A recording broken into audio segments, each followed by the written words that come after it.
বিসমিল্লাহির রহমানির রহিম। ঐশী বাংলা জাতীয় সাহিত্য সম্মেলন ও পুরস্কার বিতরণী অনুষ্ঠানের সম্মানিত সভাপতি সুফি এস এম মহিউদ্দিন ফারুকী, সম্পাদক ও প্রকাশক ঐশী বাংলা।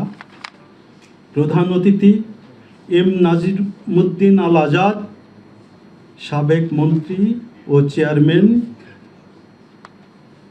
বিএলডিপি। প্রধান মেহমান 21 পদকপ্রাপ্ত জনপ্রিয় শিল্পী সৈয়দ আব্দুল হাদী। প্রধান বক্তা আমার অতি প্রিয় শামীম রুমি টিটন ভাই। অন্যান্য সম্মানিত অতিথিবৃন্দ, আজকের প্রতিযোগিতায় বা আজকের সাহিত্য অনুষ্ঠানে অংশগ্রহণ করা কবি, সাহিত্যিক, প্রিন্ট এবং ইলেকট্রনিক মিডিয়ার সম্মানিত সাংবাদিকগণ এবং সুধীজন, আপনারা আমার সালাম গ্রহণ করুন। আসসালামু আলাইকুম। আজকের উপস্থিতি ঐশী বাংলা সরকার অনুমোদিত একটা জাতীয় পত্রিকা। আমার জানা মতে 1 বছর আগে এই পত্রিকাটা সরকারের রেজিস্ট্রেশন পেয়েছে, হয়তো কিছু এদিক ওদিক হতে পারে। যখন আজকের পৃথিবী যুদ্ধ বিগ্রহ এবং অর্থনৈতিক বিপর্যয় শুরু হয়েছে, যার ধাক্কা আমাদের দেশেও এসে লেগেছে। আমাদের দেশে আজ এই অর্থনৈতিক বিপর্যয়ের সাথে সাথে মানুষের মানসিক বিপর্যয়ও শুরু হয়েছে মানুষের অবক্ষয়। আমরা নিজেদের বিবেককেও যেন হারিয়ে ফেলেছি। এই যে আমাদের দিনে দিনে অন্ধকারের দিকে এগিয়ে যাচ্ছি, এই অন্ধকারময় মুহূর্ত থেকে আমাদের ফিরে আসার একটা পথ কি? হয়তোবা সাহিত্য সাধনার এই যে অন্ধকার যুগ, অন্ধকার সমাজ, এই অন্ধকার সমাজকে আলো দেখাতে পারে সাহিত্য বা লেখনী। এইগুলি দিয়ে মানুষের মন এবং মনন জগতের একটা পরিবর্তন করা সম্ভব। আমরা আশ্চর্য হয়ে যাই, এদেশে অনেক অনেক পুরাতন পত্রিকা রয়ে গেছে, যাদের দায়িত্ব ছিল এই যখন আমাদের এই সমাজ অবক্ষয়ের শেষ সময়ে পৌঁছে গেছে, তখন তাদেরকে হাল ধরা, তাদেরকে এই জাতিকে জাগ্রত করার জন্যে কিছুটা পদক্ষেপ নেওয়ার, কিন্তু তারা যেন ঘুমিয়ে আছে। ভাবতে আশ্চর্য লাগে, মাত্র 1 বছরের পত্রিকা ঐশী বাংলা সেই গুরুত্বপূর্ণ দায়িত্বটা হাতে তুলে নিয়েছে। তারা এই দেশের যুব সমাজকে, এদেশের কৃষক শ্রমিক জনতাকে সাহিত্যের স্পর্শে তাদের হৃদয়ে জ্ঞানের আলো জ্বালায় এই যে আমাদের অবক্ষয়ের শেষ প্রান্তে পৌঁছে যাওয়া জাতিকে একটা আলোর পথ দেখানোর চেষ্টা চালিয়ে যাচ্ছে। এখানে সবচেয়ে বড় কথা যে ঐশী বাংলা জাতীয় সাহিত্য সম্মেলন, সাহিত্য পুরস্কার 2টা অনুষ্ঠান করছে। জাতীয় সাহিত্য সম্মেলনের মাধ্যমে আমি মনে করি এদেশের লেখক সমাজকে একত্রিত করার একটা প্ল্যাটফর্ম। ওনাদের কার্যক্রমে দেখা গেছে যে ওনারা এদেশের লেখক সমাজকে একটা প্ল্যাটফর্মে আনতে চেষ্টা করছেন। আর দ্বিতীয়ত, পুরস্কারের মাধ্যমে কি হচ্ছে? পুরস্কার, যে কোনো পুরস্কারই মানুষকে আপ্লুত করে, অনুপ্রাণিত করে। এই গুণী মানুষকে, গুণীকে যদি কোনো গুণীজনকে কোনো জাতি যদি যথাযথ সম্মান না দেয়, তাহলে সে জাতি আর কোনো গুণীজন পায় না। তো এই যে ঐশী বাংলার পদক্ষেপ, 1 বছরের মধ্যে যেসব পদক্ষেপ গ্রহণ করেছে, প্রতিটা পদক্ষেপই আসলে প্রশংসা করার মতো। আমি এ প্রসঙ্গে আমার নিজের জীবনের কথা বলতে চাই। নিজের জীবনের দুটি কথা না বললেই না। কারণ আপনারা শুনেছেন আমি একজন বীর মুক্তিযোদ্ধা। তো লেখক শিল্পীরা এই সমাজে কতটুকু প্রভাব ফেলতে পারে, এটা আমার জীবন যুদ্ধের কথা তো বলতেই হয়, তাই না? আমি মনে করি, আমি সবসময় বলি, বিংশ শতাব্দীর 60-এর দশক হচ্ছে বাঙালি জাতীয়তাবাদ জাগরণের শ্রেষ্ঠ সময়। এই 60-এর দশকটা এসেছিল, এই 60-এর দশকে বাংলার কৃষক, শ্রমিক, লেখক, শিল্পী, রাজনীতিবিদ, বুদ্ধিজীবী সবাই বাঙালি জাতীয়তাবাদের জাগরণে একতাবদ্ধভাবে কাজ করেছিল বলেই 71 সালে আমরা মুক্তিযুদ্ধে জয়লাভ করেছিলাম। আমার মনে পড়ে, আমি যখন মুক্তিযুদ্ধে যাই তখনকার একটা স্মৃতি কথা। সেটা হচ্ছে যে তখন আমি গ্রামে থাকতাম, আমি পাবনার সরকারি এডওয়ার্ড কলেজে পড়তাম। কলেজ বন্ধ, তখন যুদ্ধ শুরু হয়ে গেছে, কিন্তু আমি যুদ্ধে যাইনি। তখন সেই সময়ের কথা তো আজকে প্রজন্ম বুঝবে না। তখন আজকের মতন এমন টিভিও ছিল না।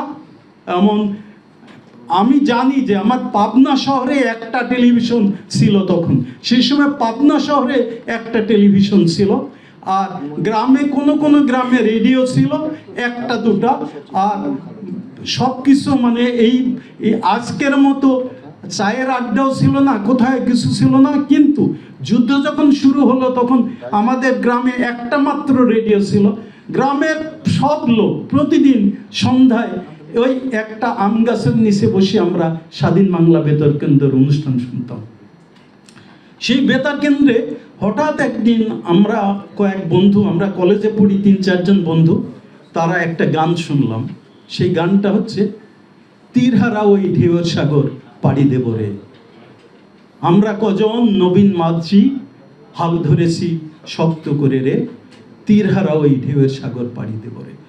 তো সাহিত্য, গান মানুষকে কত অনুপ্রাণিত করতে পারে, কত আপ্লুত করতে পারে, এটা আমি নিজে অনুভব করেছি। তখন আমার মনে হলো আমাকে ওই মাঝি হতে হবে, মানে তীরহারা সাগর পাড়ি দিতে হবে, যে করে হোক মুক্তিযুদ্ধে অংশগ্রহণ করতে হবে। এই যে গানটা আমাকে এমনভাবে অনুপ্রাণিত, এমনভাবে পাগল করলো যে আমি ঘরে বসেছিলাম, সেই আমি কিন্তু এই গানের টানে মুক্তিযুদ্ধে অংশগ্রহণ করলাম। এই যে একজন শিল্পীর মানুষের উপর প্রভাব ফেলার ক্ষমতা, সাহিত্যের মানুষের উপর প্রভাব ফেলার যে ক্ষমতা, সেটা আমরা ওই যে একটু আগেই সাহিত্য সম্পাদক বলেছেন যে আপনারা বলবেন যে আমার ছেলে যেন লেখক হয়। একজন ইঞ্জিনিয়ার বা একজন ডাক্তারের পক্ষে সম্ভবই না যে একটা মানুষের একটা লেখনীর মাধ্যমে একটা মানুষের চিন্তা চেতনাকে পরিবর্তন করে দিতে পারে। আমি বলবো, মুক্তিযুদ্ধের একটা উপন্যাস আছে, আনিসুল হক লিখেছেন মা উপন্যাস। মা উপন্যাস আপনারা অনেকেই পড়েছেন। মা উপন্যাসটা হচ্ছে ঢাকা শহরের একজন আজাদ নাম করে একটা ধনীর দুলালের কাহিনী। আজাদের মা তার বাবার সঙ্গে সেপারেট ছিল। আজাদের মা আজাদকে নিয়েই তার মানে পৃথক থাকতো, আজাদকে নিয়েই স্বপ্ন দেখতো, আজাদকে নিয়েই সব কিছু ভাবতো। সেই আজাদ যখন সে যুদ্ধেও যায়নি, কিন্তু তার বন্ধুরা যখন চলে আসলো, প্রশিক্ষণ শেষে ঢাকায় আসলো, ঢাকার ক্র্যাক প্লাটুনের সদস্য সব তার বন্ধুরা ছিল। তারা যখন বলল, আজাদ তুই তো বড় লোকের ছেলে, তোর তো প্রশিক্ষণের দরকার নেই, তুই নিজেই তো রাইফেল চালাস, গুলি করতে পারিস, তুই কি আমাদের সঙ্গে আসবি? তো আজাদ তখন তার মায়ের কাছে বলল যে, মা আমি তো মুক্তিযুদ্ধে অংশগ্রহণ করতে চাই। মা বলল যে তোর মুখের দিকে চেয়েই তো আমি বেশি আছি বাবা, তুই কি বলিস? আজাদ বলল যে তুমি যদি না বলো তাহলে তো আমি আমার বন্ধুদের কাছে ছোট হয়ে যাব। সেই আজাদের মা তখন বলল যে না, তুই তোর বন্ধুদের কাছে ছোট হবি না। তারপরে কি হলো, আজাদ সেই যুদ্ধে অংশগ্রহণ করলো। আগস্টের দিকে একটা অপারেশনে তারা ধরা পড়লো, এবং আজাদ সহ আজাদ রুমি এবং অন্যান্য মুক্তিযোদ্ধাদেরকে নির্মমভাবে হত্যা করা হলো। তো তারপরে যেটা আজাদের মায়ের ঘটনা, সেটা কি? আজাদের মা, আজাদ মারা যাওয়ার আগে তার মাকে কয়েকটা কথা বলছিল, যেমন মা আমার খুব ভাত খেতে ইচ্ছা করছে। আর একটা কথা বলছিল যে মা আমাকে তারা তো নিচে শুতে দেয়, আমাকে কোথায় শুতে দেয় না, আমরা ফ্লোরে থাকি। তো তারপরে আজাদ মারা গেল, কিন্তু আজাদের মায়ের জীবনে কি আসলো যে যতদিন আজাদের মা বেঁচে ছিল ততদিন সে ভাত খায়নি, ততদিন সে কোনো বিছানায় শোয়নি, ফ্লোরে শুয়েছে।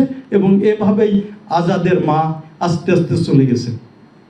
এই যে মুক্তিযুদ্ধের সাহিত্য, এই সাহিত্যটা এটা কিন্তু যে পড়বে তার হৃদয়টাকে একেবারে আলোড়ন সৃষ্টি করে দেবে মানুষের জীবনকে।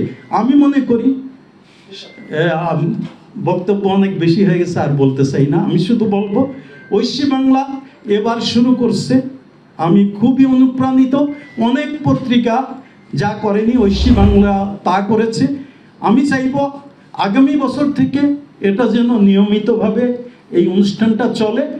আরও একটা চাওয়া আছে, সেটা হচ্ছে যে অনুষ্ঠানটা যেন আর একটু সুন্দর, মানে আমি বলতে চাই যে এই জাতীয় না, মানে কিছুটা মান যাচাইয়ের সুযোগ যেন থাকে। এই মান যাচাইয়ের সুযোগ আমার একটা প্রত্যাশা, মান যাচাইয়ের পরেই যেন প্রথম, দ্বিতীয়, তৃতীয় পুরস্কার দেওয়া হয়। এই আহ্বান জানিয়ে আমি আমার বক্তব্য শেষ করছি।